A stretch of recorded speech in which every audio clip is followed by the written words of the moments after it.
ఇప్పుడు అదే అదే ఇన్ఫర్మేటివ్ కంటెంట్ అంటే అదే. సో ఇప్పుడు ఫర్ ఎగ్జాంపుల్కి ఏ టాపిక్ తీసుకున్నాం, ఓకే రియల్ ఎస్టేటే తీసుకో.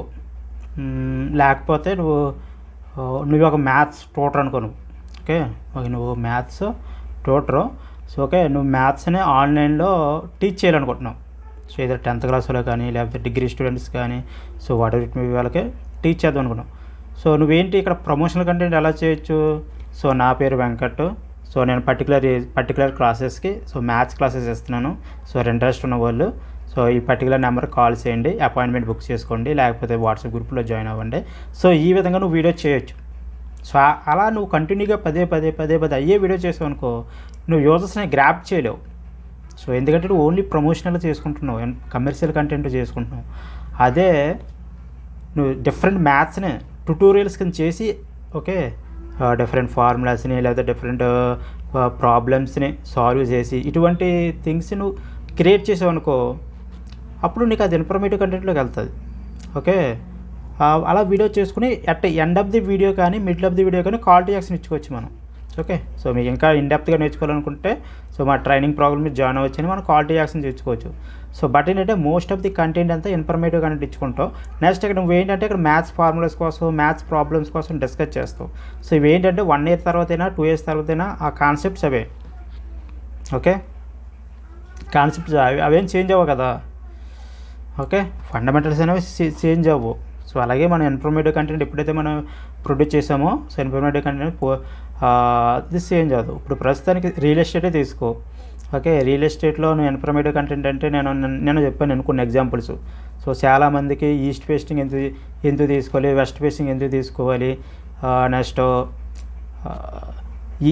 ఏ ఫ్లాట్స్లో ఇన్వెస్ట్ చేస్తే బెటరా, విల్లాస్లో ఇన్వెస్ట్ చేస్తే బెటరా, లేకపోతే ఇండివిజువల్ హౌస్లో ఇన్వెస్ట్ చేస్తే బెటరా.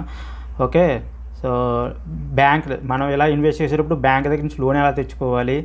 ఓకే సో ఇటువంటి థింగ్స్ని మనం కవర్ చేస్తూ ఇన్ఫర్మేటివ్ కంటెంట్ చేసాం అనుకో, ఆ పర్టికులర్ కంటెంట్ అనేది 1 year తర్వాతైనా 2 years తర్వాత 3 years తర్వాతైనా వ్యాలిడ్ అవుతుంది. ఓకే సో ఆ విధంగా ఇన్ఫర్మేటివ్ కంటెంట్ అనేది క్రియేట్ చేసావంటే అది నీకు అది 1 year తర్వాత 2 years తర్వాత వ్యాలిడ్. అలా కాకుండా నీ దగ్గర ఫ్లాట్ ఉంది, 2 BHK ఫ్లాట్ ఉంది, నువ్వేం చేస్తావు ఆ 2 BHK ఫ్లాట్ని మొత్తం ఫుల్గా హై క్వాలిటీ ప్రింట్ తోటి షూట్ చేస్తావు, ఇంటీరియర్ ఎక్స్టీరియర్ మొత్తం షూట్ చేస్తావు. సో అలా షూట్ చేసినప్పుడు ఆ పర్టికులర్ వీడియో నువ్వేం చేసావు అంటే యూట్యూబ్కో ఫేస్బుక్కో అప్లోడ్ చేసుకున్నావు. బట్ అప్లోడ్ చేసిన తర్వాత ఆ పర్టికులర్ ప్లాట్ అనేది సేల్ అయిన తర్వాత ఆ పర్టికులర్ వీడియో చూడడానికి ఛాన్స్ ఉంటుందా? ఓకే ఆ ప్లాట్ అనేది సేల్ అయిన తర్వాత ఆ పర్టికులర్ వీడియో చూడడానికి ఛాన్స్ అనేది ఇంకా తక్కువ.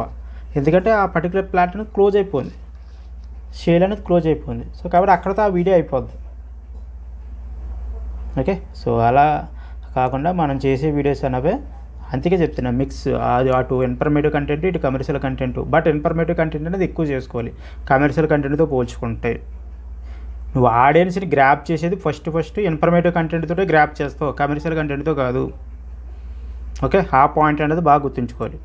నువ్వు ఆడియన్స్ని ఓకే అది యూట్యూబ్ అవ్వచ్చు, బ్లాగ్ అవ్వచ్చు, సోషల్ మీడియా అవ్వచ్చు, ఫేస్బుక్ అవ్వచ్చు, ట్విట్టర్ అవ్వచ్చు, లింక్డ్ఇన్ అవ్వచ్చు, whatever content producing platform.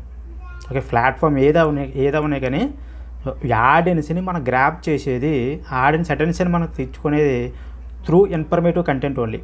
Informative content ద్వారా మాత్రమే నువ్వు ఆడియన్స్ని క్యాప్చర్ చేసుకుంటావు. వన్స్ నీ దగ్గరికి ఆడియన్స్ వస్తారు కదా, అప్పుడు ఆ వచ్చిన ఆడియన్స్ని మన యొక్క ప్రమోషనల్ కంటెంట్ లేదా మన కమర్షియల్ కంటెంట్తో మానిటైజ్ చేసుకుంటాం.